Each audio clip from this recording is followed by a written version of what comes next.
Hey, Alexandra, come here. Listen, have you seen Cindy? Cinderella. Looks like someone has a crush. Cindy's back on the block? Oh yeah, she's back. She's back and she's going hard. Merry Christmas, bro. 네, 2부 시작하겠습니다. 2부를 시작해야죠. 아, 네. 이게 저희가 네, 일단 형광부자님께 사죄 말씀드리고요. 아닙니다. 우리 팟캐스트의 모든 기술을 책임지고 계시는 펭귄맨님에게 저는 항상 감사한 마음밖에 없고요. 어쨌든 저희가 녹음을 했었는데 제가 업로드하는 토요일이나 전날인 금요일에 주로 편집을 하거든요. 네, 편집을 하다가 1부를 마치고 2부를 편집하려고 보니까 2부에 녹음 파일이 유실된 것을 발견했습니다. 그래서 저희가 지금 급하게 다시 만나서 션 베이커의 텐저린과 플로리다 프로젝트를 네, 녹음하기 위해서 다시 만났고요. 잘 지내셨죠? 아, 네. 저희가 요즘 예전만큼 자주 못 보다 보니까 뭐 좋네요. 아, 네. 그러면은 션 베이커의 텐저린과 플로리다 프로젝트에 대해서 얘기를 하는데 뭐 네. 줄거리 좀 소개해 간단하게. 네. 네. 그리고 이게 저기 뭐야? 네네. 줄거리를 두 작품을 이렇게 먼저 다 얘기를 하고 그냥 자유롭게 이 얘기 저 얘기 해보는 걸로 네. 할게요. 텐저린은 일단 2015년에 발표가 됐던 작품이고 당시에는 아이폰 5S로 전체 영화를 찍어서 큰 화제가 됐었죠. 이미 개봉을 했죠. 한국에서는 개봉을 했고 네.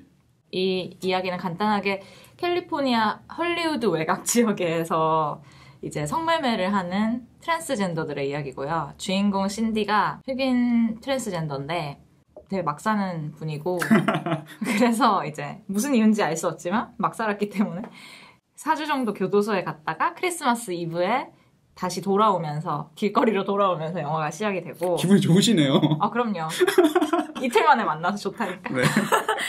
이제 싸구려 도넛 가게에서 자기의 동료이자 베프인 알렉산드라를 만나서 이제 영화가 시작이 되고 그 하루 동안의 이야기를 다루고 있어요. 그 자리에서 이제 알렉산드라를 통해서 신디가 자신의 남자친구이자 포주이자 마약 딜러인 체스터가 자기가 없는 사이에 백인 여자와 바람을 피웠다라는 걸 알게 돼서 또 엄청나게 스팀이 올라가지고 하루 종일 온 캘리포니아를 돌아다니면서 로스앤젤레스를 돌아다니면서 이제 그 여자를 찾아 나서는데 되게 여러 가지로 자존심이 상한 것 같아요. 자존감이 상한 것 같아요. 그 여자가 백인이고 그리고 진짜라고 얘기했거든요. 리얼피쉬라고 근데 얘기를 맞아요. 하던가요? 그 그러니까 대사로? 그 트랜스젠더가 아니라 정말 여성으로 태어났다는 여자랑 바람 핀 것에 대해서도 그리고 신디랑 알렉산드라는 수술하지 않았기 때문에 그 두 가지를 수술을 했는데 수술을 했나 모르겠는데 어쨌든 뭐 호르몬에 더 기대고 있는 그런 트랜스젠더고 남성을 아직 간직하고 있는 분들이라서 어쨌든 뭐 여러 가지로 화가 나서 뭐 찾아다니는데 처음에는 이름도 제대로 잘 모르겠고 그냥 수소문을 해서 찾아야 되는 상황인데 뭐 이 길거리에서는 모두가 친구가 아니겠어요? 근데 그 친구라는 게 굉장히 얄팍해서 뭐 다들 휘말리고 싶지 않으니까 제대로 알려주는 사람이 없다가 쥐잡듯이 로스앤젤레스를 뒤져가지고 그 여자를 찾아내요.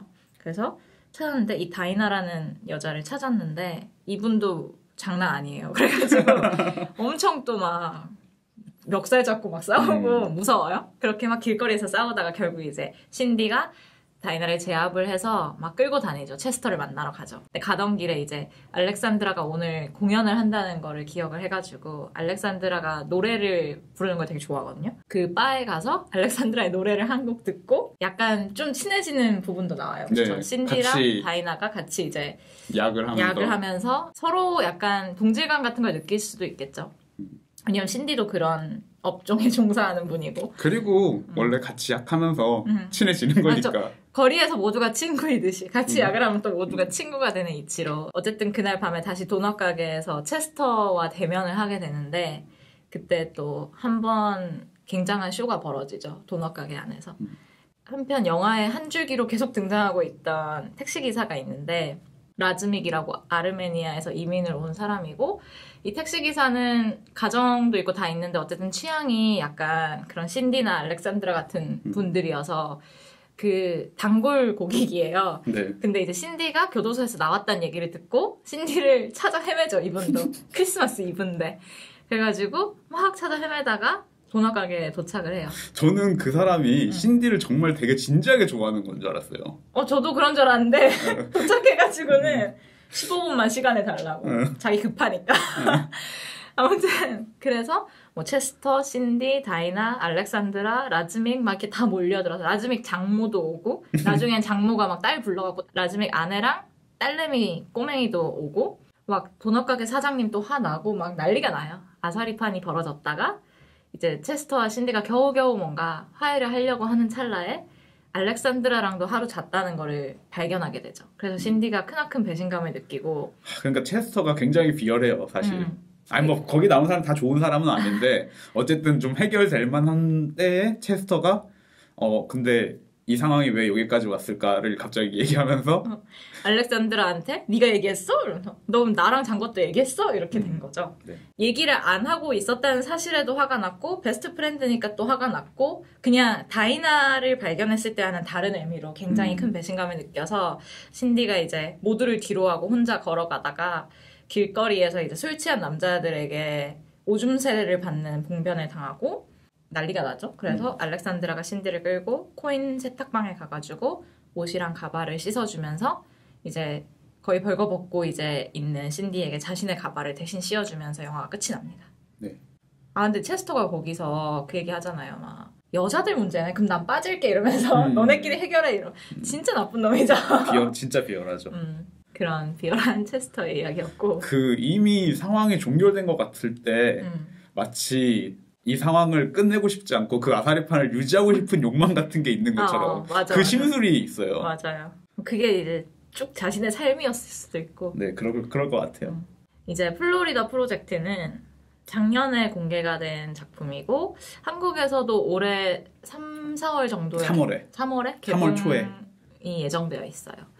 이거는 이제 올랜도의 할리우드가 아닌 디즈니랜드 외곽 지역에 살고 있는 무니라는 소녀를 중심으로 한 이야기고 무니의 여름방학을 이제 쭉 따라가는 영화인데 이 무니와 무니의 엄마는 보이지 않는 홈리스라고 해서 실제로 집이 없지만 모텔에서 어쨌든 장기 투숙을 하면서 매주 이렇게 렌트비를 내는 그런 홈리스들을 말하는데 무니의 미혼모 엄마가 이제 무니를 데리고 그렇게 살고 있는 거죠. 매직캐슬이라는 이름의 모텔에서 보라색의 모텔에서 되게 꿈만 같아요.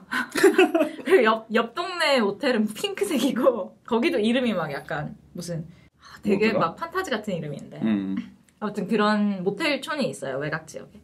근데 무니가 친구들이랑 뭐 하루하루 장난치면서 보내는 일과를 영화가 쭉 따라가다가 뭐 어떤 날은 뭐 아이스크림 가게 가서 막 구걸해갖고 셋이서 아이스크림 이렇게 한 입씩 핥아먹고 뭐 그런 날도 있고 어떤 날은 모텔에서 숨바꼭질 하다가 뭐 매니저의 복장을 터지게 하고 막 그런 일도 있고 네. 그런데 이제 어느 날 그 아이들이 이제 빈집에 들어가서 불을 지르는 장난을 친 이유로 무니와 무니의 일종의 베프였던 스쿠티가 못 만나게 되죠. 네. 왜냐면 스쿠티 엄마가 화가 났기 때문에. 스쿠티의 엄마는 이제 그 불을 지른 게 이 아이디라는 걸 알죠. 알게 돼서 이 스쿠티 엄마가 무니 엄마랑도 되게 절친한 친구였고 그리고 사실 음식을 공급해주고 있었고 웨이트리스로 일하면서 일할 때 이제 스쿠티를 맡겨놓는데 네. 무니 엄마가 제대로 애들을 돌보지 않았기 때문에 이런 사고를 쳤다라고 생각을 해서 무니 엄마와 약간 절교를 하게 되죠. 네. 근데 무니 엄마는 또 막 나가시는 분이어가지고 막 스쿠티 엄마를 비난하고 막 저 패고 막 그런 일을 벌이고 또 무니 이제 렌트를 내야 되니까 무니를 데리고 뭐 약간 싸구려 향수 같은 거 이렇게 막 관광객들한테 팔면서 생계를 유지하는데 그게 여의치 않으니까 방으로 이제 손님을 불러서 매춘도 하고 무니가 샤워를 하는 동안 손님을 받고 뭐 이런 식으로 사는데 그런 생활 때문에 결국 아동보호소 직원들이 출동을 하게 돼요. 그래서 무니를 보호가정으로 보내려고 하는데 무니는 엄마와 헤어지기 싫기 때문에 그 직원들을 따돌리고 도망을 쳐서 옆 모텔에 사는 젠 씨에게로 도망해가지고 친구 젠 씨에게. 근데 젠 씨 앞에서 별다른 말을 못하고 막 울면서 이게 우리가 마지막일 수도 있어 막 이렇게 울고 있으니까 젠 씨가 갑자기 어떤 결심을 하더니 손을 잡고 무작정 어딘가로 달려가죠. 달려가는데 이제 영화가 아이폰으로 바뀌면서 아이들을 막 쫓아서 달려가요. 그러고 아이들이 도착하는 곳은 디즈니랜드 안에 그 마법의 성 앞이고 인파가 엄청 많기 때문에 아이들이 결국 이제 그 인파 속으로 사라지면서 영화가 끝이 납니다. 슬프죠. 영화는 텐저린, 플로리다 프로젝트 둘 다 어쨌든 션 베이커가 본인이 연출과 편집을 했고 각본도 자신이 항상 각본을 함께 쓰는 파트너인 크리스 베르고크라는 어떻게 읽어야 될지 모르겠어요. 그분과 함께 각본을 쓴 영화인데요. 이분이랑은 예전에 TV 시리즈 만들 때부터도 쭉 같이 되게 오래된 파트너네요. 그렇더라고요. 그리고 션 베이커가 사실 알려지기 시작한 거는 텐저린 정도부터인데 그 이전에 장편을 그래도 한 3편 정도 찍었어요. 근데 그 모든 작품들이 등급도 매겨지지 않은 작품들이고 그런 면에서는 와이드 릴리즈가 한 번도 되지 않았었던 그렇죠. 영화들이구나. 그런 면에서는 이제 인디에 있다가 메인스트림으로 등극한 거죠. 사실 플로리다 프로젝트가 작년에 큰 각광을 받아서 요즘 성공을 즐기시는 것 같더라고요. 그래요? 그러니까 저는 이걸 뉴욕 영화제에서 처음 봤는데 그때 이제 Q&A를 와서도 자기의 꿈이 립 서비스도 있겠지만 자기가 이제 뉴욕 영화제에서 영화를 보고 자라났기 때문에 여기에 서는 게 되게 꿈 같다 그러고 Q&A 때도 계속 너무 신나가지고 막 이 말 저 말 하는 거예요. 그래서 귀엽다 이랬는데 나중에 다른 인터뷰를 봐도 다 너무 신나서 얘기를 하고 그냥 행복하신 것 같아요. 겉으로 봤을 때는 되게 착하고 활기차고 긍정적인 기운의 사람이구나 라는 생각이 많이 들어요. 맞아요. 영화를 봐도 그런 게 좀 있죠. 네, 영화를 봐도 좀 그런 게 있고 플로리다 프로젝트의 엔딩에 대해서 사실 이제 약간 호불호가 좀 갈리는 편인데 실제로도 그 다른 극장에서 이걸 봤을 때 어떤 제 바로 뒤에 앉았던 분이 영화가 끝나자마자 뭐? 이러면서 What the fuck? 하면서 진짜? 나가셨어요. 네네. 그리고 저는 션 베이커 트위터를 팔로우하고 있는데 어떤 사람이 이 플로리다 프로젝트를 좋은 영화라고 하고 난 다음에 근데 이 엔딩은 도대체 뭐냐 마치 그 룸을 찍었던 토미 위소가 찍은 영화 같다 라고 얘기를 하는 글을 올린 적이 있는데 션 베이커가 자기 이름을 많이 검색을 해보는 것 같아요. 영화 제목도 영화랑 근데 다 하죠. 다 해요. 다들 하겠죠. 네, 근데 이제 이 반응 올리신 분이 유명한 사람이 아니죠. 그렇죠. 유명한 흔히 말하는 파워 트위터리안이 아니라 가지고 그 글에 대한 반응이 아무것도 없는데 하트가 딱 하나 눌려 있는데 그걸 션 베이커가 누른 거예요. 제가 그걸 보고 너무 웃겨가지고 귀여운 사람이네요. 기본적으로. 네. 저는 전작을 못 봐서 그런데 비슷한 게 약간 소외된 계층을 다루는 영화들이죠. 그런 것 같아요. 저도 사실 저는 한편 스탈렛밖에 못 봤는데 다른 거는 보기가 되게 힘든 것 같아요. 구하기가 힘든 것 같아요. 근데 이 스탈렛 같은 경우도 완전히 텐저린처럼 너무 희망이 없는 상황은 아니지만 어쨌든 캘리포니아에 사는 젊은 여자가 뭔가 생계를 위해서 포르노를 찍는 사람이고 그 사람이 이제 가족을 다 떠나보낸 아주 늙은 노인 여성과 우연한 기회에 친구가 되면서 서로가 서로의 유일한 기댈 곳이 되어주는 그런 내용인데 마음이 따뜻한 시선으로 사회에서 잘 안 보이는 곳에 있는 사람들을 잡아내는 그런 영화라는 면에서는 텐저린도 생각이 나고 플로리다 프로젝트도 생각이 나더라고요. 그래서 저는 사실 텐저린을 보면서 이걸 도대체 왜 굳이 아이폰으로 찍었을까가 제일 가장 먼저 드는 생각인 것 같아요. 예산만으로 생각을 하면은 이게 아이폰이 예산을 줄일 수 있다고 얘기는 할 수 있겠지만 대여비 같은 게 안 드니까 그렇죠. 근데 아이폰으로 찍나 사실 아이폰 가격이나 아니면은 흔히 개봉한 영화는 그런 경우는 없지만 학생 영화나 특히 인디펜던트 영화 같은 경우에는 싸게도 많이 찍으니까 DSLR 카메라라든지 아니면 그냥 저가형 카메라로 찍는 경우도 되게 많이 있는데 굳이 아이폰으로 찍는다는 게 사실 굉장히 불편하거든요. 어쨌든 간에 컨트롤이 어려우니까 아이폰 사실 뭐 오토로 찍기에 좀 최적화돼 있는 면이 있고 버튼이 다 숨어 있기 때문에 사실은 수동으로 조작을 하려고 하면은 훨씬 더 귀찮고. 예, 귀찮고 손이 많이 가기 때문에 좀 불편했을 것 같은데 그럼에도 불구하고 아이폰으로 찍은 이유는 도대체 뭘까? 물론 이제 아이폰으로 찍었다는 생각이 안 들 정도로 잘 찍긴 했어요.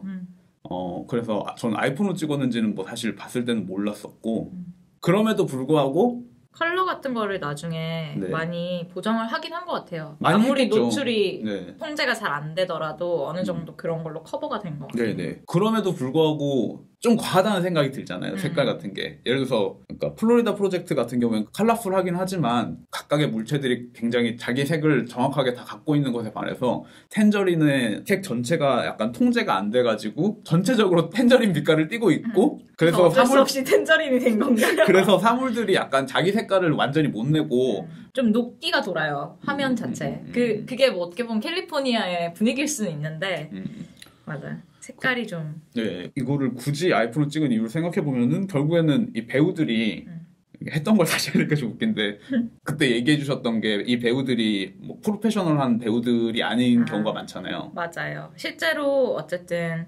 성매매 경험이 있는 배우들도 있었고 그 알렉산드라랑 신디 같은 경우는 실제로 친구였다고 하고 뭐 그 전에도 영화 쪽에 커리어가 없었던 걸로 봤을 때 좀 현실에 가까운 캐스팅을 추구하는 것 같아요. 션 베이커 감독 자체가. 네네. 그렇게 리얼함을 담기 위해서 형식적으로도 좀 아이폰으로 찍는 게 맞다고 생각을 했었던 것 같고 또한 이 배우들이 전문적인 배우가 아니니까 너무 좀 거대한 장비 앞에서 불편할 수도 있으니까 좀 더 가벼운 마음으로 임할 수 있도록 부담을 좀 덜 느낄 수 있도록 하는 요소도 있었을 것 같고 또 대부분 외부에서 찍어서 꼭 그렇진 않겠지만 이제 도넛 가게라든지 아니면 이 가게들이 뭐 좀 넓은 가게들이 아니잖아요. 카메라가 여기저기 구석구석 위치하기에도 유리했을 것 같고 또 그 거리 외부로 나가서도 그 길들이 우리가 생각하는 되게 화려한 LA가 아니잖아요. 굉장히 어딘지 모르겠지만 좀 외곽 지역처럼 보이기 때문에 작은 스텝으로 멀리서 봤을 때 뭐 하는지 잘 모르는 그냥 애들이 있구나 정도의 느낌으로 끝날 수 있는 정도의 규모를 유지하고 싶어 했던 건 아닐까? 좀 골목골목을 좀 쉽게 돌아다니면서 찍을 수 있는 프로덕션 규모를 유지하려고 했나? 뭐 좀 그런 생각이 들긴 하는 것 같아요. 형식적으로 어쨌든 이게 막 되게 매끄러운 화면이면 이야기가 뭐랄까 안 어울릴 수도 있겠다는 생각이 좀 들었고 좀 날 것 같은 삶이잖아요. 네. 그런 면도 있었고 캐릭터들이 막 하루 벌어서 하루 살잖아요. 그래서 뭐 마음에 안 드는 진상 고객이라도 $40라도 벌어야 되고 막 이런 사람들인데 그런 사람들이 진짜 가진 게 하나도 없는데 그런 사람들이 자기가 자기의 이야기를 한다면 하고 싶다면 아이폰으로도 할 수 있다. 이런 것도 있었을 것 같아요. 약간 진짜 아무것도 가지지 않은 사람들이 그래도 갖고 있는 게 다 핸드폰이잖아요. 네. 그런 거 아닐까. 네.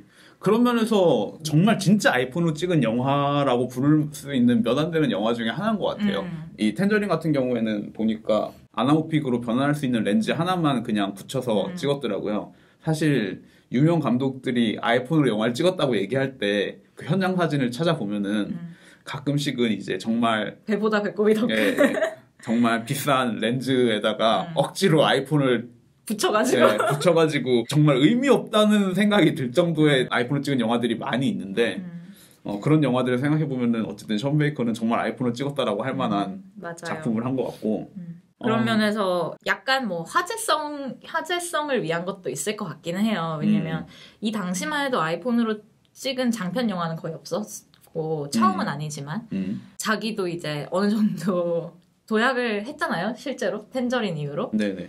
그런 면에서는 관심을 받는 거에서도 나쁘지 않았던 선택이라고 생각이 들고요. 그래서 이야기랑도 좀 잘 맞다고 생각을 드는 게 결국엔 이 션 베이커의 저는 플로리다 프로젝트와 텐저린 두 작품밖에 안 봤지만 둘 다 이 사람들이 살고 있는 세계를 보여주기 위한 영화에 가까워 보이고 텐저린 같은 경우에는 이야기의 구조도 보면은 말씀하셨다시피 주인공이 출소해가지고 자신이 감옥에 있는 동안 이제 바람을 피운 사실 바람이라고 말하기도 어렵죠. 왜냐면은 혼자 순정을 준 거야 그냥 체스터한테. 그쵸. 그러니까 뭐 순정이라는 표현도 웃긴 게 사실 신디도 순정이랑은 좀 안 어울리지만 그냥 체스터를 좋아한 거죠. 그쵸. 그래서 아이러니한 게 있어요. 이 본인의 직업이 매춘하는 것임에도 불구하고 또 그 남자도 정말 뻔히 부인은 대사로도 등장하잖아요. 그 주인공이 자기가 걸프렌드라고 말하니까 그 바람 폈던 대상인 다이나가 예. 엄청 갑자기 웃죠. 그 전까지 막 싸우고 막 짜증내고 이랬는데 그 얘기 듣더니 막 웃으면서 나도 불쌍하지만 네가 진짜 불쌍하다고. 걔가 걸프렌드가 몇 명쯤 있을까 뭐 그런 식으로 얘기하면서 걸프렌드란 단어 자체가 체스터랑 너무 안 어울리기 때문에. 어쨌든 간에 그래서 이 인물이 그 남자를 찾기 위해서 하루 동안 이 마을 전체를 뒤지고 다니는 이야기고 그 과정에서 결국 우리가 목격하는 수많은 숨겨진 스팟들 그 뭐 음식을 배급받는 곳에서부터 시작해가지고 모텔에 있는 매춘 약간 뭐라 해야 되지? 그런 걸 뭐라고 부르죠? 거기서는 파티하우스라고 은어로 부르는데 거의 매춘 팩토리 같은 느낌이죠. 맞아요. 한 방 안에 이제 막 화장실과 뭐 침대와 여러 군데 여러 커플이 이제 동시에 그냥 벽만 있으면은 맞아요. 공간을 그냥 이제 나눠가지고 정말 돈이 없는데 나는 꼭 매춘을 해야겠다. 나는 오늘 꼭 성을 사고 말 거야. 이런 남자분들이 가가지고 진짜 보잘것없는 삶들을 이제 풍자하듯이 보여주는 게 아니라 그냥 보여줘요. 뭔가 비웃는 느낌도 없는 것 같아요. 네네. 당연하다는 듯이 그거는 하나도 놀랍지 않고 물론 이건 뭐 주인공의 감정이랑도 연결돼 있는데 왜냐하면은 이 인물을 찾기 위해서 그냥 주인공이 돌진하니까 걔네가 뭘 하고 있든 말든 그냥 나는 들어와서 지금 걔를 찾아야겠다. 너 누구니? 이렇게 물어보면서 다이나? 네. 하면서 그러다 보니까 이제 그 공간에 대해서 정말 배경으로서의 현실이 주어져 있고 그 현실적인 공간을 세팅하고 그런 면에서 오히려 제가 생각하는 션 베이커의 느낌은 이야기는 굉장히 인공적인데 현실적인 공간을 보여주기 위해서 약간 이야기가 봉사하고 있다는 느낌이 좀 드는 영화인 것 같아요. 그런 면이 확실히 있는 것 같아요. 네. 이야기는 생각해보면 되게 드라마틱하고 그냥 약간 흔히 말하는 영화에서 볼 법한 이야기들이라고도 할 수 있는데 물론 실제로도 사람들이 바람 피고 쫓아다니고 하지만 네. 뭐랄까 전체 구조를 봤을 때는 이게 되게 영화적으로 쓰여진 이야기인데 네. 일단 압축적이고요. 배경이 너무 현실 맞아 압축적이고 크리스마스 이브고 맞아 상징적이고 압축적이고 또 이 영화의 이야기에서 흥미를 돋구는 건 그 택시 운전사인 것 같아요. 라즈믹은 처음부터 사실 등장은 하는데 이 주인공의 이야기랑 떨어져서 그냥 도로를 운행하면서 계속 보여지잖아요. 네네네. 처음에는 진짜 그냥 일을 하고 택시기사 일을 하고 사람들을 태우고 하는데 어떤 손님이 이제 막 토하고 막 나서는 뭔가를 계속 찾아다니죠. 그게 이제 성매매 여성들을 찾아다니는 거였고 이제 알렉산드라를 만나면서부터 아 쟤네가 저렇게 아는 사이구나가 되지만 그 전에는 누군지도 모르겠는데 계속 나오고 저는 처음에는 그래서 얘가 그 체스터인가? 라는 생각까지 했던 것 같아요.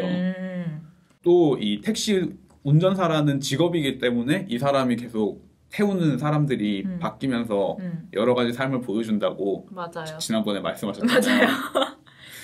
키우던 강아지가 죽은 할머니나 물어보지도 않은 자기 이름 얘기하고 막 이런 할아버지도 있고 뭐 크리스마스 이브인데 술 취해가지고 막 앞뒤 분간 못하면서 막 통하는 사람도 있고 셀카 찍는 젊은 여자도 있고 셀카 찍는 것도 너무 귀여운 게 사실 대부분의 사람들이 다 그런데 셀카 찍을 때 막 되게 활짝 웃잖아요. 아무 일도 없는데 그리고 찍고 나면 다시 무표정으로 돌아가고 되게 겉과 속이 다른 좀 위선적이라고 할 수 있는 풍경들을 좋아하는 것 같아요.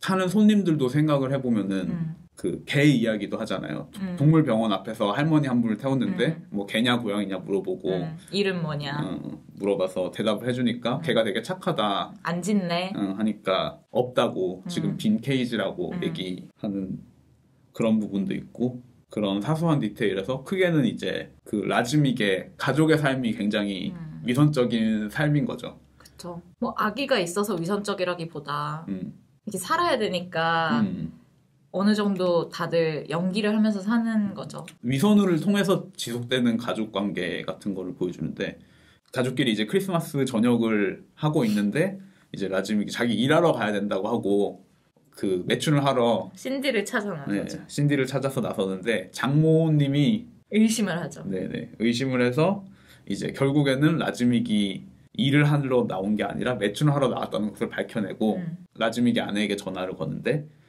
나중에 이제 도넛 가게에서 펼쳐지는 이 난장판을 보면은 아내는 이미 라즈믹이 어떤 사람인지 취향인지. 네, 알았던 것처럼 보이죠. 뭐라고 하죠?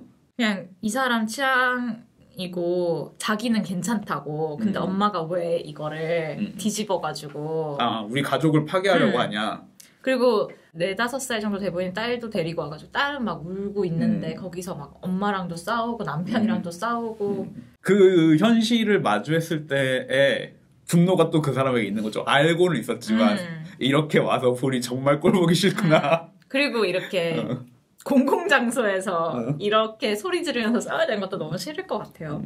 매춘부들 이름까지 알고 있는 남편에게 분노가 치솟고. 네, 그쵸. 그 대사 인상적인 것 같아요. 이름도 알아? 근데 또 어쨌든 함께 집으로 가야 되잖아요. 네. 그 함께 집으로 돌아오고 물론 그게 다정하게 돌아오는 건 아니지만 결국은 어쨌든 모른 척하고 살아가겠죠. 그렇게밖에 삶을 유지할 수 없는 경우에 대해서 굉장히 관심이 있는 것 같고 이렇게 말하면 약간 위험할 수도 있는데 트랜스젠더라는 상태도 사실 좀 그런 면이 있잖아요. 자신은 이제 여성으로 살고 싶은데 실제로는 여성으로 태어나지 못했으니까 일종의 뭐 겉모습을 바꿈으로 인해서 어쨌든 변화를 유지해서 가발 같은 게 그런 네. 거라고 또 볼 수 있죠. 네네 그런 거라고 생각할 수도 있죠. 그분들의 성 전체성이 잘못됐다 이렇게 얘기하는 게 아니고요. 뭐랄까 모순적인 상태? 그럴 수 있겠네요. 예. 를 하지만 그것을 유지해야지 자신이 계속해서 살아갈 수 있는 그런 약간 근본적인 비극이라고 해야 될까? 그런 것에 대해서 관심이 좀 있다는 생각이 들고요. 그러니까 뭐 다이나도 그렇게 막 사는 게 좋아서 그렇게 사는 게 아니라는 게 끝에 좀 보여지잖아요. 네.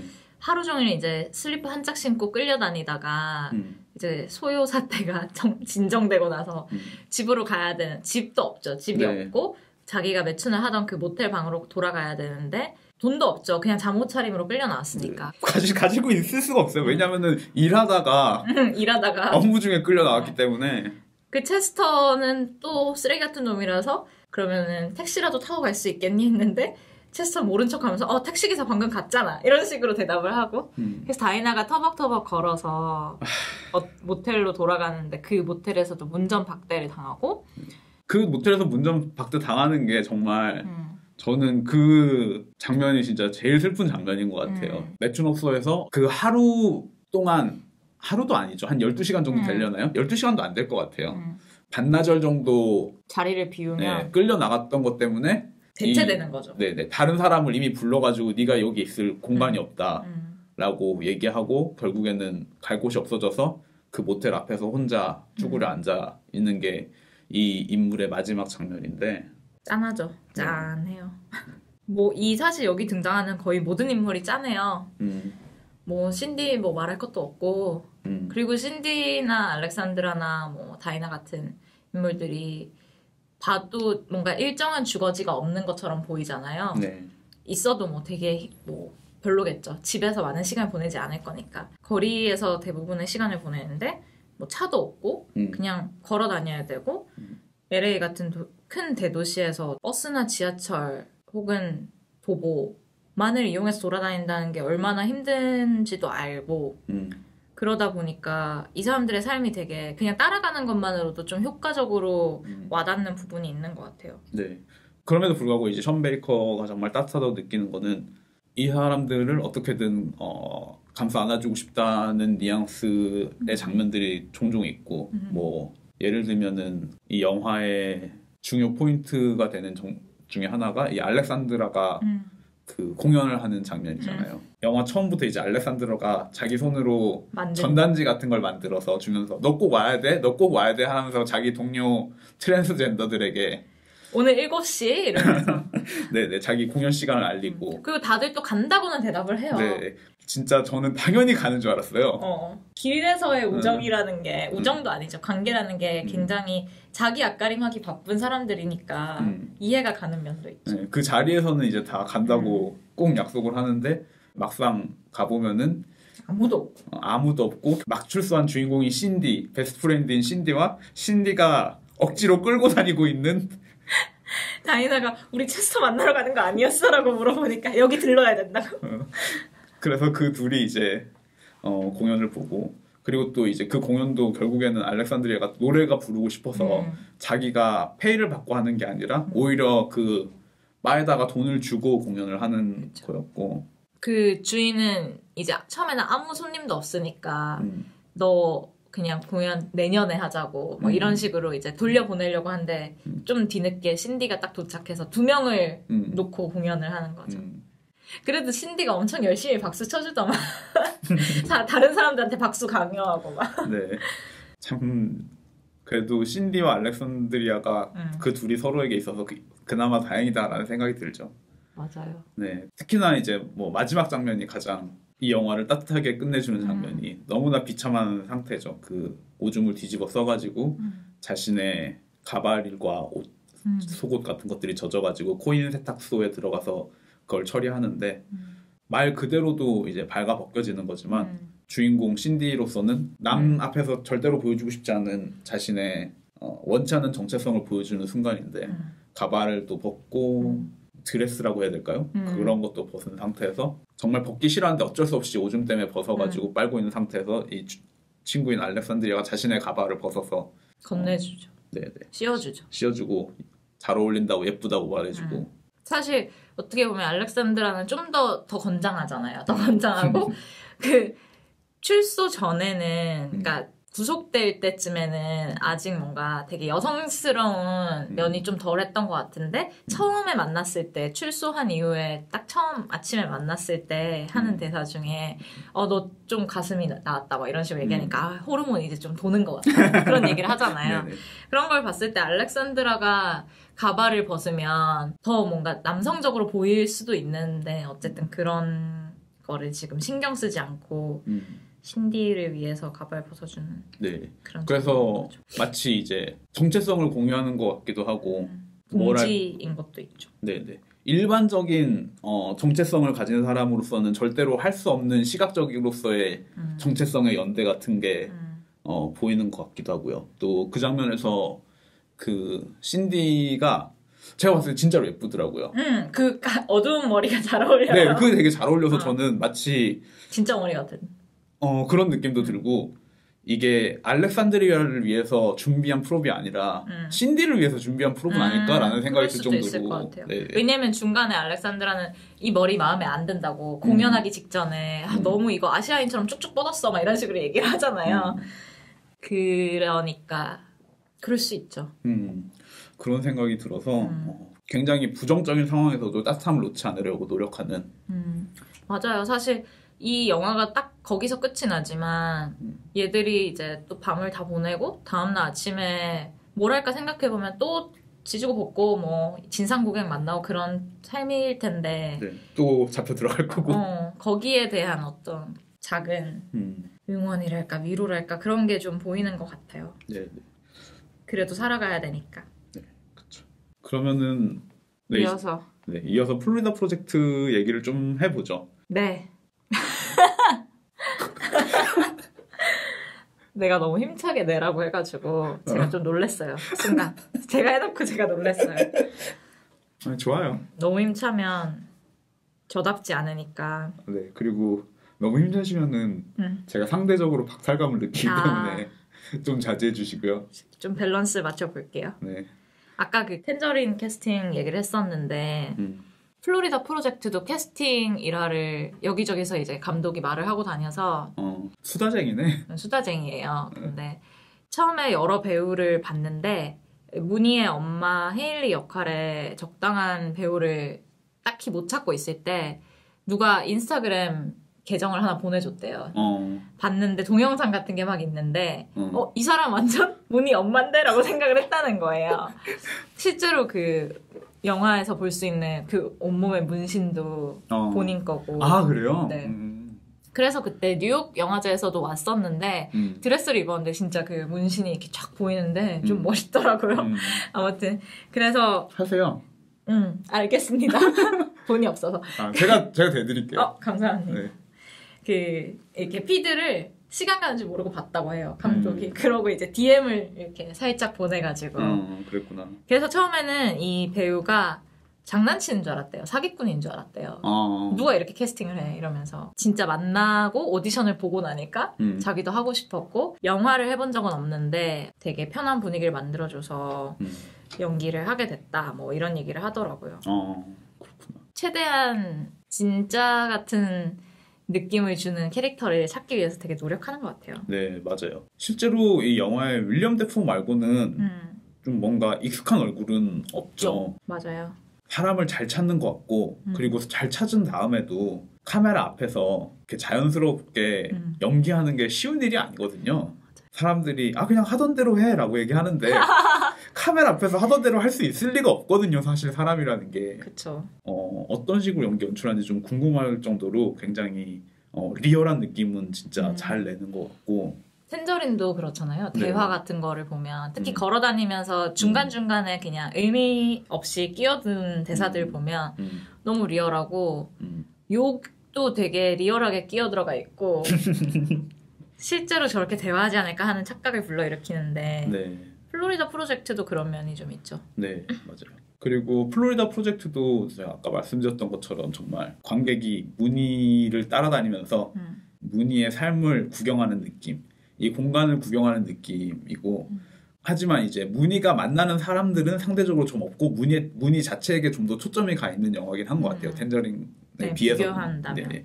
텐저린이 이제 좀 돌아다니면서 이런저런 사람들 많이 만나는데 무늬는 만나는 사람만 만나죠. 네네. 젠 씨, 스쿠티, 무늬 엄마, 스쿠티 엄마, 윌렘 데포, 바비, 호텔 매니저를 지내고 있는. 네네. 사실 저는 좀 재밌었던 게 예고편만 딱 봤을 때는 바비가 엄청나게 큰 역할을 할 거라고 생각했거든요. 물론 중요한 역할을 하죠, 영화 안에서. 아이들의 보호자 역할을 자처하기도 하고 또 헤일리에게도 약간 아빠처럼 간섭하듯이 너가 이런 식으로 하면 안 된다 뭐 이런 식의 얘기도 하고, 헤일리가 실제로 막 아빠랑 싸우듯이 네가 내 아빠 이러면서 막 싸우고 그런 면이 있고, 실제로도 많은 감동을 주는 캐릭터긴 한데 그래도 결정적인 순간에 결말 부분에서는 사실 무늬를 달래주는 몇 마디 말 외에는 할 수 있는 게 없는 캐릭터고 그런 게 어떻게 보면 좀 신선했던 것 같아요, 저는. 거기서 무늬를 구해내는 캐릭터는 젠 씨고 뭐 구해낸다고 표현하기는 좀 웃기지만 바비라는 캐릭터가 결국에는 이 감독의 입장에 좀 가깝지 않았나라는 생각이 좀 들어요. 이 영화를 전체를 봤을 때 선의의 한계를 보여주는 것 같기도 하고요. 맞아요. 그 바비라는 캐릭터가 영웅처럼 보이면서 그 소아 성애자로부터 아이들을 지켜주기도 하고, 그리고 사실은 이 매직 캐슬 맞나요? 매직 캐슬의 마법사죠. 그쵸. 그 전기가 나가면은 무늬가 악동들이 말썽 일으켜서 전기가 나갔는데 한 명씩 이제 문 밖으로 나와서 불평을 하죠. 네. 근데 그것도 재밌는 게 그게 되게 대낮이잖아요. 대낮에 그렇게 방에 있는 사람들이 많은 거야. 네. 그래서 이제 한 명씩 나와가지고 막 욕하고 화를 내는데 윌리엄 데포가 가가지고 전기를 레버를 다시 올리면은 마법처럼 이 공간에 불이 하나씩 탁탁탁 불이 들어오고 에어컨 쓰고 TV 보고 하던 거 마저 해라고 하면은 그때 이제 그 공간의 사람들이 다 이 바비를 칭찬해줘. 마법사에게 감사를 표하는 I love you 하면서 I love you too 막 그러면서 맞아요. 작은 영웅이죠. 네, 그곳의 영웅이고, 또 다른 생각난 장면이 이제 바비가 밤에 혼자서 이제 담배를 피우면서 이 모텔과 석양을 바라보고 있으면은 모텔에 이제 시간이 됐으니까 불이 하나하나 들어오면서 이 공간이 밝혀지는데, 그런 장면을 보면은 정말 바비는 이 공간을 지키는 마법사 같다는 생각이 들고, 저는 그런 장면을 보면서 이 공간이 되게 마법적이고 선의에 가득 찬 공간이라는 생각이 많이 들었어요. 전기 불평하는 거 보면은 뭐 그 당시에는 불평하지만 뭐 그 불 하나 올려줬다고 다들 그렇게 막 고마워하고 싫은 소리 하나 안 하고 다시 싹 들어가는 것 자체가 이 모텔에 있는 사람들이, 물론 이제 우리가 윤리적인 기준으로 봤을 때는 좋은 사람들은 아니지만 그럼에도 불구하고 굉장히 선의로 작동되는 공간이라는 생각이 많이 들고, 그러한 점은 무늬의 생활에서도 저는 좀 많이 드러난다고 생각을 좀 하는 편인 것 같아요. 텐저린이랑은 달리 이 플로리다 프로젝트는 좀 가짜 같다는 생각을 좀 하긴 했어요. 그 가장 큰 이유는 아까 말씀드렸듯이 이 사람들이 좋은 사람들이 아님에도 불구하고 우리가 이 영화에서 굉장히 캐치하고 있는 부분들은 항상 이 사람들이 선의를 발휘할 때가 좀 많다는 생각이 일단 1차적으로 들고 2차적으로는 이 아이들이 뭐 물론 악동이라서 굉장히 나쁜 장난도 치고 사실 불 지르는 장면 같은 건 굉장히 심각한 장난도 치지만 방화는 범죄죠. 네, 그렇죠. 뭐 사실은 뭐 침 뱉는 것도 범죄죠. 아, 그렇죠. 경범죄. 네, 경범죄. 네네. 하지만 이 아이들이 이노센트란 단어가 진짜 굉장히 어울리는, 그러니까 나쁜 짓을 하더라도 굉장히 악의가 없어 보이는 아이들이고 그 아이들의 관계에서 뭐랄까 시기나 질투라든지 어떤 부정적인 감정이 하나도 보이지 않고 굉장히 사이좋게 지내는 모습들 같은 것들이 굉장히 순수함을 어필하고 있다는 생각이 많이 들었어요. 저는 이 영화를 볼 때. 저는 어쩌면 이 감독이 지금 이 아이들이 기댈 수 있는 게 선의밖에 없었기 때문에 그런 생각을 했던 것 같기도 하고 아니면은 일종의 현실이 가지고 있는 위험에서 이 아이들을 좀 지켜주고 싶었나? 라는 생각도 좀 했었던 것 같아요. 저는 그러니까 이 영화가 결국엔 큰 틀에서 보면은 이렇게 선의로 지켜지고 있는 마법 같은 공간에도 불구하고 앞에서도 말씀드렸듯이 이 드라마는 비록 가짜일지언정 이 공간은 워낙 현실적이기 때문에 이야기가 진행될수록 이 마법사가 지켜주기에 점점 벅찬 일들이 결국에는 벌어지는 거죠. 현실의 위험이 꿈의 공간을 침입하는 것 같은 이 아이들이 돌아다니는 곳곳에 위험이 도사리고 있고 그래서 아이들이 나누는 대화 같은 걸 보면은 그 악어 크로코다일에 대해서 얘기하는 이야기가 있는데 실제로 이제 수년 전에 디즈니 월드에서 그 늪에 숨어있던 악어가 갑자기 튀어나와서 아이를 채가는 아이고. 그게 현실에서 있었던 일인 동시에 상징적으로도 이 아이들이 언젠가는 겪게 될 우리가 보면은 이 아이들이 치는 장난을 특히나 방화 전에 뭐 물건 부시고 막 돌아다니고 하는 거 보면 조마조마하잖아요. 저는 그 조마조마함을 텐저린의 아이에게서도 한번 느꼈었거든요. 라즈믹 딸. 네, 라즈믹 딸이 이제 그 저녁 식사하는데 약간 방치도 아니죠. 어른이 옆에 있으니까 방치는 아닌데 막 뛰면서 돌아다니죠. 네. 근데 개가 한 마리 있는데 개의 날카로운 이빨이 보이는데 그 개 입 앞에 막 손을 막 휘젓는 장면 같은 게 있는데 저는 그때 되게 철렁. 네, 그 공간이 어떻게 보면은 뭐 비록 위선적이긴 하지만 우리가 생각하는 가장 평화로운 순간이죠.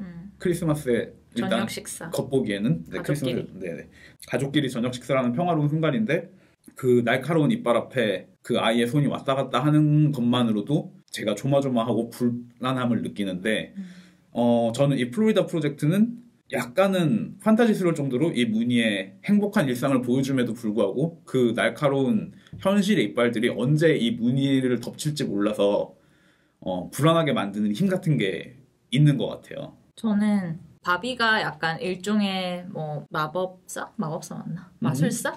마법사 같은 캐릭터로 뭐랄까 수호 천사 같은 캐릭터로 네. 작용한다는 거는 많이 공감이 가고 점점 이제 그 사람이 할 수 있는 일의 한계를 보여주는 일들이 발생한다는 점에서도 그런 것 같고 근데 저는 그 모텔 인물들이나 아니면 뭐 그냥 아이들이나 물론 뭐랄까 아이들이 전혀 싸우지 않는 게 좀 어떻게 보면 어색할 수도 있는데 뭐 아이들은 싸우는 게 일이니까 근데 어쨌든 그런 사람들을 봤을 때 저는 그냥 보통 사람 같다는 생각을 했었어요. 그러니까 저는 영화를 볼 때 많이 이렇게 뭐 예를 들어서 어떤 악역을 보면 더 약간 이질감이 들 때가 있잖아요. 왜냐면 사람이 뭐 저렇게까지 목적을 갖고 악인이 되는 경우가 흔치 않잖아요. 주변을 그냥 살다 보면 뭐 흔할 수도 있는데 뭐 제 주변에 별로 없는 것 같아요. 아니면 제가 보기를 거부하는 걸 수도 있는데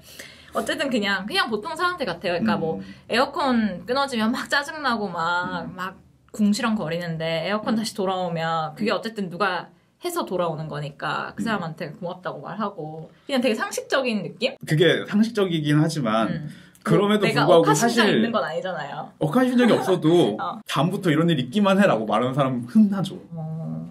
아니에요? 아니 모르겠어요. 저는 저에게는 그냥 약간 네. 되게 보통 사람들 느낌으로 다가왔던 것 같아요. 제가 삶을 잘못 살은 것 같고요. 아니 근데 어쨌든 우리가 바라보는 바가 달랐지만 뭐로 갔는데 서울로 갔다고 우리가 둘 다 이 영화를 되게 좋게 봤잖아요. 그 부분에 어쨌든 그 따스함이라는 게 확실히 큰 부분을 차지하는 것 같고 사실 저는 이런 사람들이 이렇게 단체로 생활하고 있을 거라고도 생각을 별로 못했었던 것 같아요. 왜냐면 아예 그런 삶을 생각하지 않으니까 평소에. 그래서 이 무늬의 여름방학을 보면서 저런 사람들은 저렇게 사는구나 라고 생각을 했던 것 같고 그 안에서 어쨌든 희망이라고 말하면 좀 웃긴데 위안이 되는 순간들을 이제 심어놨잖아요, 감독이. 뭐 예를 들면은 바비와 관련된 장면들이라든지 아니면 그때 녹음하면서 얘기했던 빨래방 그 매니저 아줌마가 무늬 엄마를 이렇게 안아주는 장면이라든지 그런 되게 잠깐의 그리고 그 풀장에서 뻗대면서 옷 안 입는 아줌마도 나중에 담배 나눠 피면서 막 약간 애정 섞인 장난을 치잖아요. 뭐 너는 뭐 담배 안 입는 나한테 뭐 인사도 안 하려고 그랬지 이런 식으로 바비하고 장난을 치는데 그런 순간순간들이 좀 선한 느낌이 있어서 저는 거기서 이제 되게 고맙다고 해야 되나? 그런 걸 느꼈던 것 같아요. 이 영화에. 네. 그리고 그 비슷한 장면이 이제 텐저린에서도 있었는데 이거는 뭔가 되게 감정을 좀 어쨌든 더 배제시킨 부분이긴 한데 알렉산드라가 엄청 쪼잔한 구두쇠 진상 고객이랑 길에서 대판 싸울 때 여자 경찰이 이제 나서서 도와주는 게 아니라 이렇게 왜 이러시냐고 중재를 하는데 그때 막 그러면은 여러분들 뭐 크리스마스 이브인데 가족한테 이 뭐 무슨 일인지 설명하고 그런 것도 좀 짜치니까 그냥 서로 좋은 선에서 해결을 하자 이렇게 얘기를 하는데 사실 경찰은 알렉산드라를 예전부터 알고 있었던 사람이고 그 여러 번 그런 일을 했겠죠. 그래서 사실은 공평한 이렇게 중재를 하는 것처럼 보이지만 알렉산드라에게 유리하게끔 해주는 면이 있고 그게 강조되지 않지만 되게 지나가듯이 쓱 들어가 있는 장면인데 그런 부분들이 저는 되게 따스하게 와닿더라고요. 네. 그리고 특히 그 장면 같은 경우에는 따스한 동시에도 굉장히 이 사람들이 처한 조건을 되게 잘 보여주는 장면이기도 한 것 같아요. 맞아요. 모두가 죄를 지었기 때문에 맞아요. 치해법권 속에서 살 수밖에 없는. 그럴 때 이제 기대는 거는 그냥 그 경찰 개인의 뭐랄까 인성 그런 느낌인 거죠. 어떻게 보면 좀 안타까운 장면이기도 하고. 그러니까 알렉산드라나 다른 그 매춘하는 여성들이 그 남자의 차에 타기 전에 경찰인지 아닌지부터 확인을 하는 장면이 한 두세 번 등장하잖아요. 그런 거를 봤을 때 되게 그것도 너무 속상하잖아요. 그쵸. 경찰인지 아닌지 물어보면 경찰이면 경찰이라고 할 거야. 근데 이제 저지르지 않은 선까지는 뭐 어떻게 처벌을 못 하니까 경찰인 걸 알게 되면 이제 뭐 도망가는 거지 뭐. 그런 식의 사람과 사람 사이에 있는 그 순간적인 어떤 따스한 관계성? 그런 것들을 이제 캐치하는 게 션 베이커의 특유의 따뜻함이 아닌가라는 생각이 들고 뭐 사회 문제를 어떻게 보면 간접적으로 얘기하고 있다고도 볼 수 있겠죠. 앞서 말한 것처럼 그 트랜스젠더 성매매자들은 어쨌든 법의 울타리 바깥에서 생활을 하는 사람들이고 법이 사실 그런 부분을 별로 깊게 고민하지 않잖아요. 그냥 이건 불법 이렇게 해서 이제 그 사람들의 생활이 어떤 위험에 처하는지에는 관심을 두지 않고 또 플로리다 프로젝트 같은 경우는 이 사람들 사실 홈리스지만 정확히 집계가 되지 않잖아요. 그렇죠. 사는 곳은 있으니까. 근데 그 사람들은 사실 모텔에서 어쨌든 모텔 투숙자로 있으려면은 뭐 한 달이든 두 달이든 중간에 한번 방을 바꿔야 되고 이런 식의 약간 불편함과 보호받지 못하는 상황 속에서 살아가야 되고 그런 것들에 대해서 간접적으로 보여주고는 있지만 막 설교하듯이 이 사람들 이렇게 불쌍하잖아 라고 얘기하지 않는다는 점에서 좀 더 매력이 있는 부분이 있는 것 같아요. 네. 저에게. 뭔가 객관적으로 이 사회가 이래서 문제야 라고 거리를 두고 바라보는 게 아니라 내 옆에 있는 사람 이야기를 보여주듯이 그 사람 옆에서 이야기를 계속 풀어나가는 느낌? 네. 저희 저번에 녹음했을 때 그 네. 얘기도 하셨잖아요. 젠 씨. 네네. 플로리다 프로젝트 같은 경우에는 의심스러운 바가 있었고 저는 이제 플로리다 프로젝트에서 몇몇 개의 순간이 없었다면은 이 영화는 착하기만 한 영화라고 싫어했을 것 같은 그런 생각을 가졌을 것 같은데 그런 점을 없애준 장면이 몇 가지 있었는데 한 가지는 아까 말씀드렸다시피 아이들이 너무 순수하고 아기가 없는 것처럼 나온다. 그래서 이 애들이 정말 어떻게 현실이 돌아가는지 잘 모르는 것처럼 보이는 장면이 있어서 그런 장면이 좀 불편한 게 있는데 그런 것을 저한테 좀 해소시켜준 장면은 이제 영화 후반부에 가면은 특별한 이유는 설명되지 않는데 문희가 굉장히 슬픈 표정으로 앉아있는 장면이 하나 들어가 있어요. 그 장면과 이 문희 엄마도 너무 철이 없고 아무 생각 없는 인물 같은데 어쨌든 간에 최소한의 저항, 문희와 함께 있고 싶어서 아까 말씀하셨던 호텔 메이드에게 마리화나를 주면서 가지라고 하고 안아주면서 왜냐면 방에 그런 물건이 있으면 아이를 빼앗길 게 분명하니까. 네네. 그렇게 얘기하면서 이제 메이드가 다 잘 될 거라고 해서 안아주는데 그때 문희 지쳤죠, 엄마의 완전 표정이 저는 이때 문희 엄마의 표정은 지금 자기가 할 수 있는 최선을 하지만 그러니까 최소한이래 최대한을 하지만 빼앗길 걸 알고 있는 사람의 표정이라고 생각이 드는 것 같아요.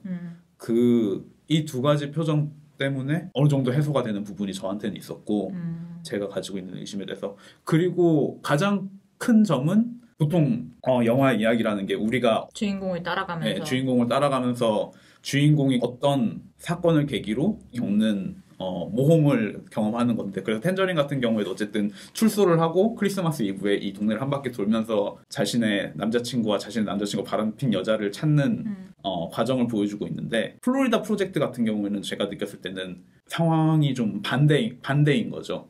문희는 자기 삶을 그냥 계속 살고 문희는 계속해서 자기 삶을 살고 있는데 관객이 이 플로리다 프로젝트라는 영화를 보러 와가지고 이 문희가 어떻게 살아가는지 구경을 하는 거고 그런 점에서 관객의 포지션이랑 정확하게 같은 포지션을 차지하고 있는 게 젠 씨라는 캐릭터죠.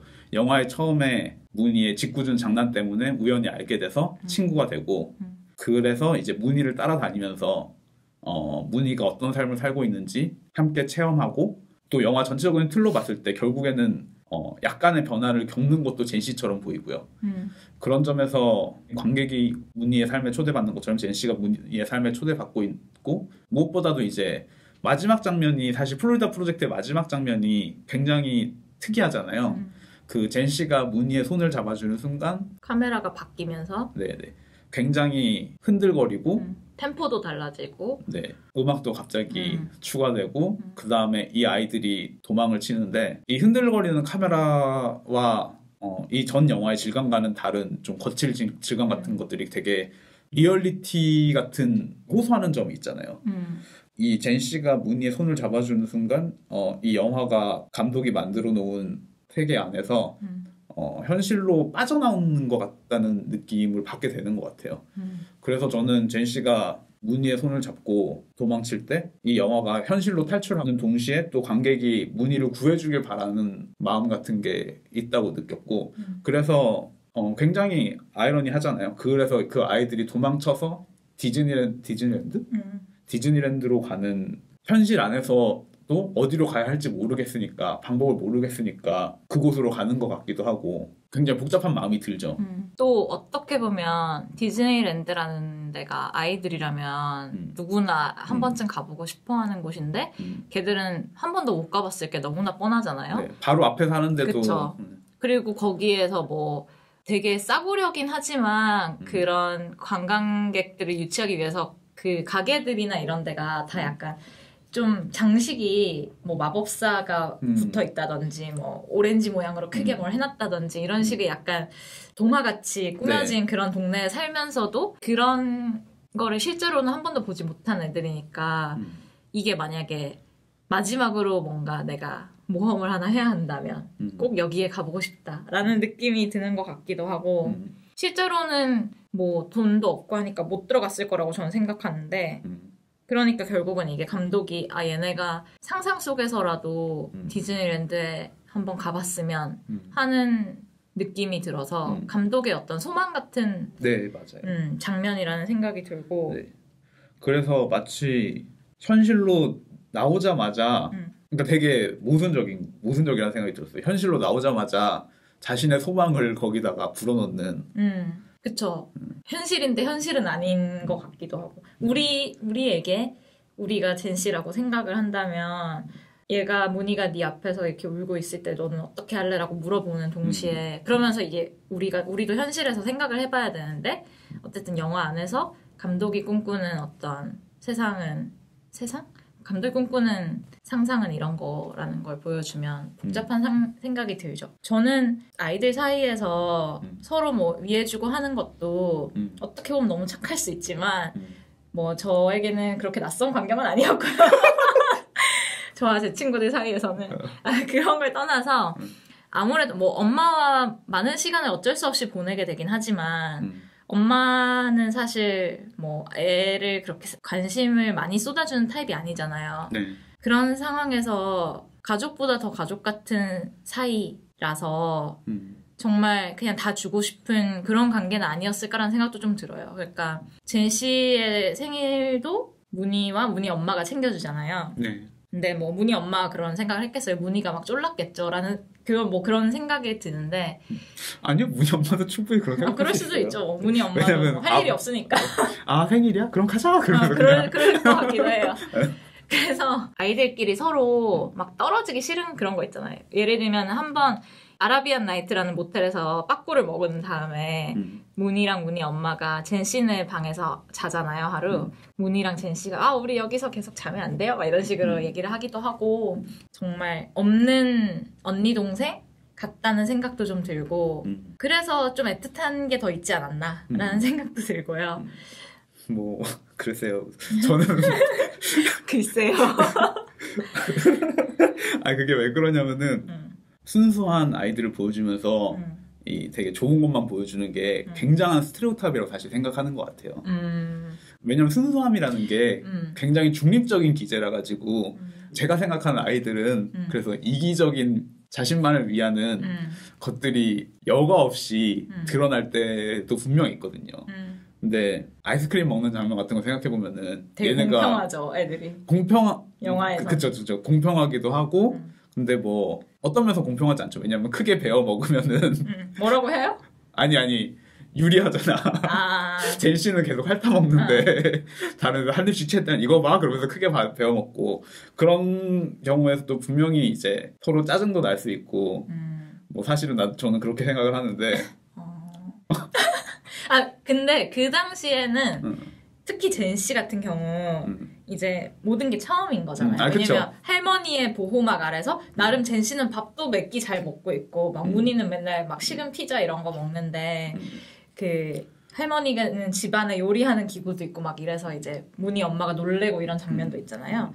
이제 젠 씨는 이 문희랑 스쿠티가 노는 방식이 신선하고 그렇죠. 젠 씨 입장에서는 당연히 그렇죠. 얘네랑 어울리고 싶은 마음이 더 큰 거죠. 지금. 그렇죠. 저는 그 장면은 그렇게 생각을 하는데 이런 적이 한두 번이 아니었을 거고 그냥 그 아이들의 놀이를 우리가 계속 보고 있는데도 아이들 사이에 불화라는 것을 전혀 발견할 수 없다는 점에서는 분명히 감독이 의도적으로 그러한 부분을 생략하고 있다. 그런 건 있을 것 같아요. 사실 어릴 때는 부모님의 의견이 되게 크게 다가오잖아요. 네네. 그래서 사실 스쿠티랑 문희가 되게 서먹하거나 서로를 이유 모르고 미워할 수도 있을 것 같긴 했는데 걔네 사이엔 전혀 그런 게 없죠. 네네. 엄마들이 얼마나 싸우건 말건. 근데 뭐 저에게는 뭐 그 정도는 뭐 그럴 수도 있다라고 생각했던 것 같고 저는 이런 건 너무 순수한 아이들의 스테레오타입이다 하기에는 또 문희 같은 경우에 표정이 되게 깊은 데가 있어요. 그래서 맞아요. 그 장난기 어린 표정을 봐도 약간 전복을 할 것 같은 그런 가능성을 담고 있는 표정 같기도 하고 뭐 혼자 이제 샤워를 하라고 시켜놓고 엄마가 이제 손님을 받잖아요. 근데 이제 욕실에서 인형이랑 막 놀면서도 막 시끄러운 힙합 음악 틀어놓고 막 인형 머리 막 이렇게 해주면서도 그 표정이 뚱한 데가 있고 이런 맞아요. 게 네. 저는 약간 얘가 막 어떻게 뭐가 뭔지 모르는구나라는 생각은 좀 안 들어서 저도 그렇게 생각해요. 그게 저한테는 이 영화가 가진 최소한의 방어성 같은 거였던 거죠. 제 기분에는. 근데 또 모르겠어요. 저는 뭐 제가 이제 어른이 돼서 이런 얘기를 하는 걸 수도 있지만 뭐 그렇다고 해서 어른이 생각하는 것만큼 그 복잡한 관계들을 다 알지는 않지 않나? 라는 생각이 들어서 저는 그 정도에서 큰 거부감이 없었던 것 같아요. 그렇습니다. 그렇습니다. 그리고 저는 이거는 뭐 상관없는 얘기지만 그 마지막에 아이를 빼앗길 것을 예감한 문희 엄마가 이제 옆에 호텔에 데려가서 조식을 또 사기쳐가지고 공짜로 먹잖아요. 근데 조식이니까 뷔페식이고 막 원 없이 먹을 수 있는데 그거를 이제 문희를 정면으로 카메라가 잡고 계속 막 약간 점프컷처럼 문희가 계속 다른 음식을 먹으면서 막 헛소리를 하는 거를 보여주는데 너무 귀엽지 않아요? 계속 먹이면서 촬영을 했다고 하는데 어떻게 보면 그게 되게 영화의 좀 인위적인 촬영일 수 있는데 네. 저는 그냥 문희가 실제로 존재한다면 저런 애이지 않을까라는 생각이 들게끔 하는 장면이어서 되게 좋았고 그 장면도 진짜 슬픈 장면인 것 같아요. 그 장면에서 이 영화에서 여지껏 없었던 정말 빅클로즈업으로 들어가서 문희의 얼굴만 보여주고 그래서 좀 말씀하셨다시피 약간은 결이 다르기 때문에 좀 인위적인 느낌이 들 수도 있는 장면인데 결국에는 그 장면을 생각해 보면은 이 션 베이커가 문희 엄마의 표정을 일부러 보여주지 않는 것 같기도 하고 또 그 일부러 보여주지 않는 표정에 대해서 상상한다면은 문희가 지금 이전까지와는 달리 물론 이게 몽타주처럼 편집이 돼 있어서 그렇긴 하지만 문희 엄마의 목소리도 지워지고 문희의 말만 계속해서 들리는 게 어쩌면은 그 장면에서는 문희가 엄마의 좋지 않은 표정을 보고 엄마를 계속, 웃겨주려고 계속 시도하는 헛소리를 계속하는 게 아닌가. 계속 시도하고 노력하고 있는 게 아닐까라는 생각도 들고 뭐 그렇죠. 맞아요. 문희 너무 귀여워요. 진짜 너무 귀여워. 네 맞아요. 그 예명도 너무 재밌죠. 예명이겠죠? 아니요, 본명 같은데. 그게 본명이에요? 브루클린 프린스. 네네. 그 본명인가? 저는 그냥 예명일 거라고 생각을 했는데 이름이 브루클린 프린스예요. 프린스. 브루클린 살지도 않으면서. 맞아. 그리고 영화제 때 Q&A에 다 같이 그 등장을 했었는데 문희랑 젠 씨랑 스코티도 온 거예요. 그래서 얘기를 하는데 이제 이미 너무 어린 아이들은 또 빨리 친해지잖아요. 뭐 물론 짧은 시간도 아니었겠지만 몇 달 동안 같이 이제 촬영하면서 너무 서로 친하고 막 왜 어릴 때는 오히려 더 약간 어른들이 막 웃으면은 되게 기세등등해져가지고 막 더 약간 오버하고 이런 게 있잖아요. 그런 거를 보는데 너무 귀엽고 부럽다. 보고 싶다. 진짜 귀여워요. 근데 그 중에 제일 귀여웠던 장면이 뭐였더라? 뭐 대사 외우는 거 뭐 힘들었나 뭐 이런 얘기를 했는데 뭐 어쩌고저쩌고 얘기를 하다가 스쿠티가 영화를 보시면 알아요 이런 식으로 영화 다 봤는데 이미 우리 영화를 보시면 알아요라고 대답하고 마이크를 이렇게 탁 떨어뜨려요. 힙합 가수들처럼. 그래서 스쿠티 아웃이라고 막 이러면서 애들끼리 막 장난치고 막 어른들 깜짝 놀래가지고 막 너무 귀여우니까 근데 스쿠티 되게 막 쿨한 척하고 있고 너무 귀엽더라고. 얘들 진짜 재밌는 시간을 보냈나 보다 라는 생각이 좀 들었어요. 네, 좋네요. 그리고 막 너네 아직 친하니 했더니 젠 씨가 뭐 그런 걸 물어보냐는 표정으로 우리는 영원히 친구야 막 이러면서 얼마나 갈지 모르겠지만 그러니까 현실 상황이 뭐 그쵸.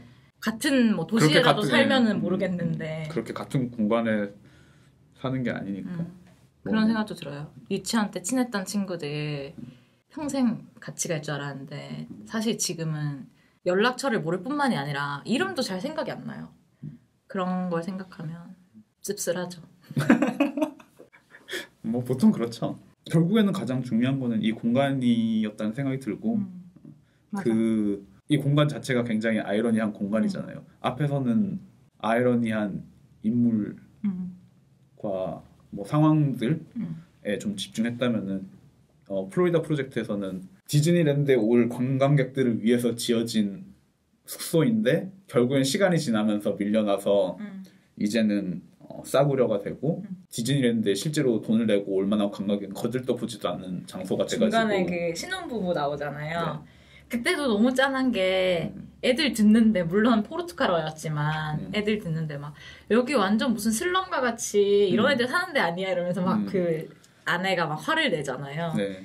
근데 아이들이 처음에는 막 이제 가방이라도 들어주고 뭐 팁이라도 받을까 뭐 이런 생각을 했을지 모르겠는데 그걸 보면서 어쨌든 뭔가 느꼈을 거 아니에요. 그걸 영화는 보여주지 않지만 그런 부분들이 되게 마음이 아프기도 하고. 네, 맞아요. 뭐 그래서 결론은 3월 초에 개봉하니까 뭐 한 번쯤 보시면 되게 좋을 것 같고요. 그러면은 추천 영화로 넘어갈까요? 네, 저부터 할까요? 네. 저는 텐저린에서 그 마지막 장면을 보고 생각난 영화를 추천하겠습니다. 가발을 건네주잖아요. 네. 그게 어떤 상대방에 대한 응원이기도 하고 뭐 동질감이기도 하고 뭐 그런 건데 자기 자신이 벌거벗더라도 상대방을 위하는 행동인 것도 있고 근데 그런 비슷한 행위가 헤드윅에서 마지막 장면쯤에 나오거든요. 헤드윅은 존 카메론 미첼 감독이 뮤지컬로 먼저 만들었다가 영화한 뮤지컬 영화고 동독에 살던 소년이 미군과 뭔가 미군이 약간 슈가데디였죠. 사랑에 빠진다고 표현하기 어렵고 미군이 이제 자본주의의 달콤함으로 이 소년을 유혹을 한 거죠. 그래서 네가 성전환 수술을 받아서 여자가 되면 내가 결혼을 해서 미국에 데려가주겠다 이래가지고 성전환 수술 받는데 동독에서 어쨌든 그게 불법이었나 그래가지고 되게 야매로 시술을 받고 수술이 약간 실패가 돼서 이도 저도 아닌 상황이 돼요. 그래서 이제 미국에 가긴 갔는데 버림을 받았고 그래서 이제 미국에서 밴드를 하면서 락을 워낙에 좋아했어가지고 이제 트랜스젠더 여성 락커로 살아가는데 그 과정에서 이제 자기와 파트너가 된 기타리스트가 있어요. 그 밴드 안에 이츠학이라는. 근데 이츠학은 드랙 분장하는 걸 되게 좋아하는 사람인데 헤드윅 때문에 그걸 못하고 살고 있었던 거예요. 근데 헤드윅이 영화의 마지막에 제가 굉장히 좋아하는 미드나잇 라디오라는 곡을 부르면서 이제 자기 자신의 어떤 이도 저도 아닌 상황을 뭔가 진정으로 받아들이면서 이츠학에게도 네가 너라고 생각하는 사람이 되어라라는 의미로 자기의 가발을 벗어서 이치학한테 줘요. 그러면 근데 이치학이 가발을 쓰면서 그 갑자기 이렇게 또 드랙 분장으로 변하고 하여튼 약간 좀 판타지스러운 장면인데 그게 또 헤드윅의 묘미가 아니겠어요? 그래서 저는 그 곡을 너무 좋아하기도 하고 해서 이 영화를 추천드립니다. 네. 제 추천작은요. 기타노 다케시의 기쿠지로의 후보 중에 하나였네요. 네, 기타노 다케시의 기쿠지로의 여름이고요. 저는 일본 영화 감독 중에 제일 사적으로 작품이 아니라 인간으로서 제일 좋아하는 사람이 기타노 다케시인 것 같아요. 쓰레기지만 쓰레기를 좋아하는 것 같기도 하고. 어쨌든 이 기쿠지로의 여름은 한 소년이 여름방학이 되니까 이제 돈을 벌러 떠난 엄마를 이제 찾아서 무작정 길을 떠나는데 이 소년과 우연히 함께 여정을 함께 하는 기타노 다케시, 양아치 기타노 다케시의 이야기고요. 사실은 엄마를 찾아가는데 별로 엄마를 찾으러 가지 않아요. 그냥 중간중간 계속 이 기타노 다케시가 워낙 쓰레기이기 때문에 여기저기 새고 딴짓하고 나쁜 짓 하고 다니는 얘기고 그 과정에서 철없는 아저씨와 그리고 성숙한 소년이 겪는 일종의 로드무비이자 성장소사를 담고 있는 영화고요. 굉장히 좋아하는 영화인데도 사실 지금 기억이 잘 안 나는데 좋았던 기억이 남아있고 특히나 이게 무늬의 여름방학을 우리가 플로리다 프로젝트를 통해서 봤으니까 이 소년의 여름방학도 한 번쯤 보면 좋겠다라는 생각이 들어서 추천드리고요. 철없는 보호자도 비슷하네요. 네, 다케시는 좋은 배우죠. 다케시의 개인으로서의 인생사도 사실 굉장히 드라마틱하잖아요. 어떤 게 있나요? 예를 들면은 다케시는 뭐 쓰레기예요. 그래서 뭐 그 말을 지금 몇 번째 하시는지 사고를 많이 쳤죠. 예를 들면은 그 한 황색 언론에서 다케시의 불륜 기사를 썼나? 그랬더니 이제 후배들 데리고 쳐들어가가지고 다 때려 부시고 화끈하네요. 네, 그래가지고 처벌을 구속되고 이제 교통사고를 통해서 다케시는 얼굴이 한번 다 나갔어요. 그래가지고 표정을 제대로 못 찍거든요. 그래서 이제 배우로서나 감독으로서나 다 끝났다라고 얘기를 했었는데 그럼에도 불구하고 영화를 만들어서 화려하게 부활을 했고 그 부활한 작품이 사실 키즈 리턴인데 자신의 리턴이네요. 그쵸. 그 키즈 리턴이 진짜 다케시가 리턴하는 영화죠.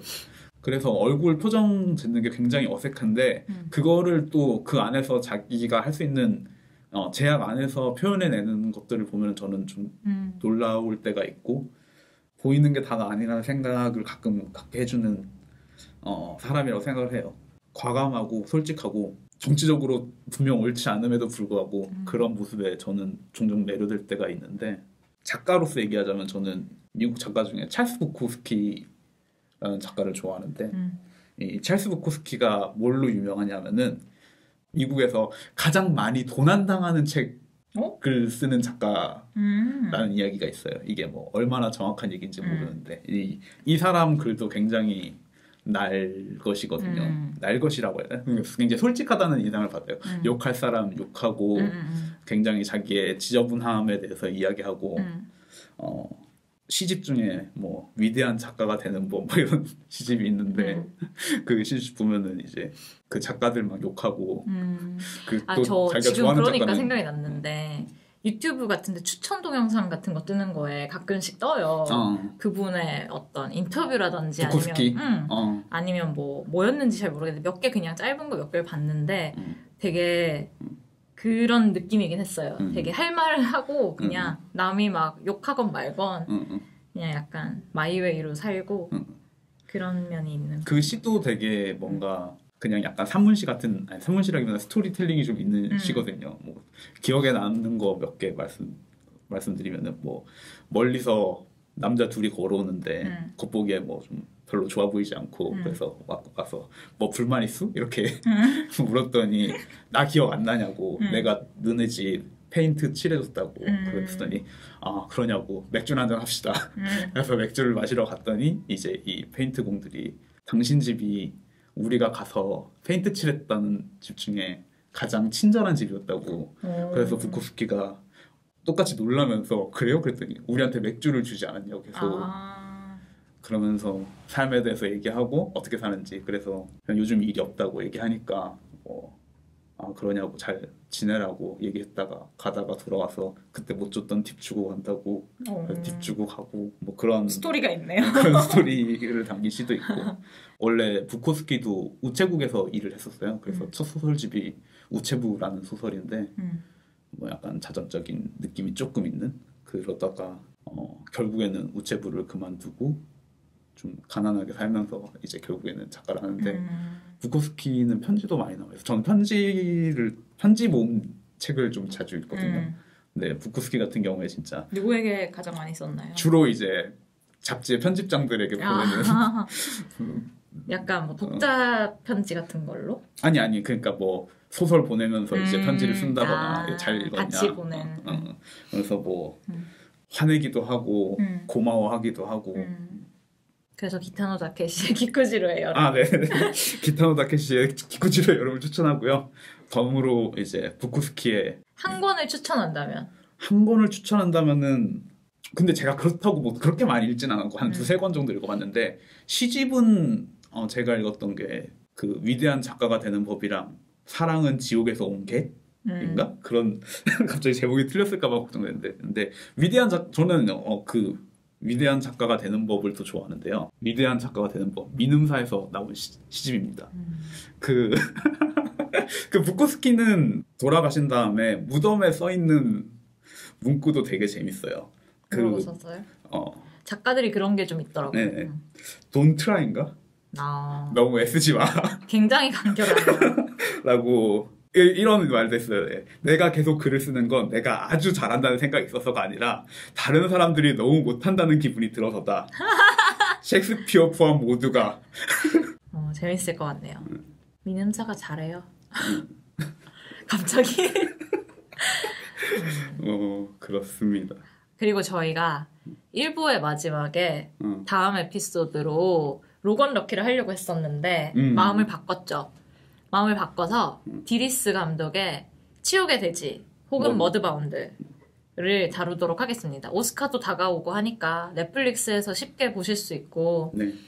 뭐 여러 면에서 그리고 뭐 몰라요. 저는 일단 좋게 봤었기 때문에 한번 다뤄보도록 하겠습니다. 네, 그러면 다음 에피소드는 치우게 되지 머드바운드로 돌아오도록 하겠고요. 저희는 영화 시작해서 이만. Have a nice day. Love you, Bobby! I love you too.